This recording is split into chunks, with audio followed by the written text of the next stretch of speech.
Jubilee Hills bypoll ఎన్నికల్లో గెలుపే లక్ష్యంగా ప్రధాన పార్టీలు ప్రచారం ముమ్మరం చేశాయి.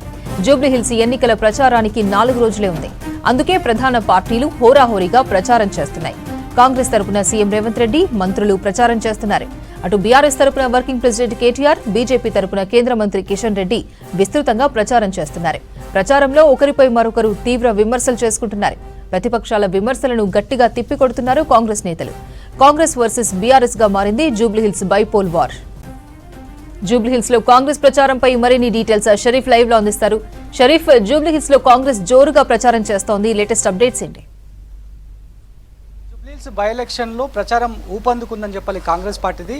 మొత్తం ప్రధాన పార్టీలు 3 పార్టీలు కూడా ఇంకా ప్రచారానికి 4 రోజుల గడువే ఉండడంతో ప్రతి ఒక్కరు కూడా ప్రచారాన్ని స్పీడప్ చేయాలి, ఎక్కువ శాతం పోలరైజ్ చేయాలి, అన్ని సామాజిక వర్గాల ప్రజల ఓట్లన్నీ కూడా తమ వైపు తిప్పుకునే ప్రయత్నంలో భాగంగా ఎవరికి వారు ప్రచారాన్ని వేగవంతం చేస్తున్నారు, ప్రతివ్యూహాలు చేస్తున్నటువంటి పరిస్థితి. మరోవైపు జూబ్లీహిల్స్ బై ఎలక్షన్ పైన ప్రభుత్వం అదేవిధంగా పీసీసీ స్పెషల్గా ఫోకస్ పెట్టారు. ఏఐసీసీ కూడా స్పెషల్గా ఫోకస్ పెట్టినటువంటి సిచ్యువేషన్ మనకు కనిపిస్తోంది. ఎందుకంటే ఏఐసీసీకి సంబంధించినటువంటి ఇన్ఛార్జ్ మీనాక్షి నటరాజన్ ఎప్పటికప్పుడు జూబ్లీహిల్స్ డివిజన్ల వారీగా పూర్తి స్థాయిలో వాకౌట్ చేస్తున్నారు.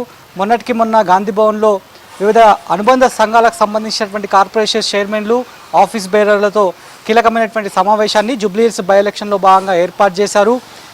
అవలంబించాల్సినటువంటి తీరుతెన్నులేంటి, ఎట్లా పోలరైజ్ చేయాలి, ఓటర్లను తమ వైపు తిప్పుకునేడానికి ప్రభుత్వం ఇస్తున్నటువంటి పథకాలను గ్రాస్ లెవెల్లోకి ఎట్లా తీసుకువెళ్ళాలి అనేటువంటి అంశాలపైన దిశానిర్దేశం చేశారు. మరోవైపు ఇంకా 4 రోజులే సమయం ఉంది కాబట్టి మార్నింగ్ మొదలుకొని సాయంత్రం లేట్ నైట్ వరకు ప్రతి ఒక్కరు కూడా ప్రచారంలో మునిగిపోవాలి అనేటువంటి అంశాన్ని కూడా చెప్పారు. ఆ తర్వాత ఎవ్రీడే రాత్రి 9 గంటల నుంచి 10 గంటల ప్రాంతంలో స్పెషల్గా జూమ్ కాన్ఫరెన్స్ని కూడా ఏర్పాటు చేస్తాం. ఎవరెవరికైతే ప్రచార టాస్క్ అప్పచెప్పారో వాళ్ళందరికీ కూడా జూమ్ కాన్ఫరెన్స్లో వాళ్ళ వర్క్ ప్రోగ్రెస్ని లెక్క కడతామనేటువంటి అంశాన్ని కూడా టాస్క్ రూపంలో మీనాక్షి నటరాజన్, అదేవిధంగా పీసీసీ చీఫ్ మహేష్ గౌడ్, రాష్ట్ర అధినాయకత్వం అంతా కూడా చెప్పారు. మరోవైపు రాష్ట్ర ప్రభుత్వమే కాదు, జాతీయ నేతలు కూడా కాంగ్రెస్ వైపు జూబ్లీహిల్స్ బై ఎలక్షన్ వైపు చూస్తున్నటువంటి పరిస్థితి కనిపిస్తోంది. ఎందుకంటే కంటోన్మెంట్ బై ఎలక్షన్లో ఎట్లనైతే శ్రీ గణేష్ని గెలిపించుకున్నారో అదే తరహాలోనే జూబ్లీహిల్స్ ఉప ఎన్నికలో ఖచ్చితంగా కాంగ్రెస్ పార్టీ పాగా వేయాల్సినటువంటి అవసరం ఉంది.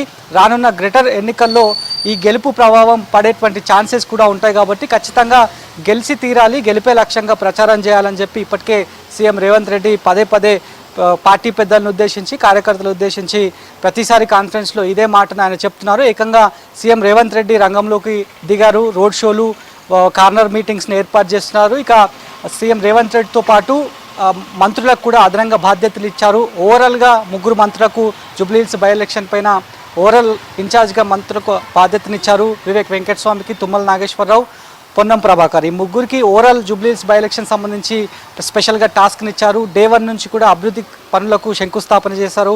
30 కోట్లకు పైగానే అభివృద్ధి పనులకు శంకుస్థాపన చేశారు. ఆ అంశాలను విస్తృతంగా స్టార్ క్యాంపెయినర్స్ ఏఐసీసీ ప్రకటించిందో ఆ స్టార్ క్యాంపెయినర్స్ అంతా కూడా ఆ అంశాన్ని విస్తృతంగా ప్రజల్లోకి తీసుకువెళ్ళాలి. యువతను, అదేవిధంగా మహిళలను, అదేవిధంగా నిరుద్యోగులను ఏ రకంగా తమ వైపు కాంగ్రెస్ వైపు మళ్లించాలి అనేటువంటి అంశంపైన పూర్తి స్థాయిలో గ్రాస్ లెవెల్లో, రూట్ లెవెల్లోకి వెళ్ళి ప్రచారం చేయాలని చెప్పి ఇప్పటికే పార్టీ పెద్దలంతా కూడా భావిస్తూ వస్తున్నారు. ఇక ఇవాళ కూడా సాయంత్రం 7 గంటల నుంచి 9 గంటల ప్రాంతం వరకు కూడా సీఎం రేవంత్ రెడ్డి ప్రచారంలో బిజీగా ఉండనున్నారు. షేక్పేట్లో కార్నర్ మీటింగ్, రోడ్ షో ఉండనుంది. షేక్పేట్ మీటింగ్ కంప్లీట్ అయిపోయిన తర్వాత మళ్ళీ యూసఫ్గూడ చెక్ పోస్ట్ దగ్గర కార్నర్ మీటింగ్, అదేవిధంగా రోడ్ షోకి సంబంధించి మీటింగ్ ఉండబోతోంది. ప్రతిసారి కూడా సీఎం రేవంత్ రెడ్డి ఆయన మాట్లాడుతున్నటువంటి స్పీచ్ కాంగ్రెస్ శ్రేణులకు ఎంతగానో బూస్టప్ తెచ్చేలాగా ఉందనేటువంటి అంశాన్ని కాంగ్రెస్ పార్టీకి సంబంధించినటువంటి శ్రేణులంతా కూడా చెప్తున్నారు. కాబట్టి ఈవెన్ జూబ్లీహిల్స్ బై ఎలక్షనే కాదు, ఈ రిజల్ట్ మేము చేస్తున్నటువంటి వర్కౌట్ రానున్నటువంటి గ్రేటర్ ఎన్నికలపైన కూడా ఖచ్చితంగా ఇంపాక్ట్ చూపేటువంటి అవకాశం ఉంటుంది. ఎక్కువ స్థానాలు గెలవడానికి ఆస్కారంగా ఈ ప్రచారం ఉండబోతోంది. మెజార్టీగా పూర్తి స్థాయిలో నవీన్ యాదవ్ గెలుపొందబోతున్నారనేటువంటి ధీమాను మాత్రం కాంగ్రెస్ పార్టీకి సంబంధించినటువంటి నేతలు వ్యక్తం చేస్తున్నారు.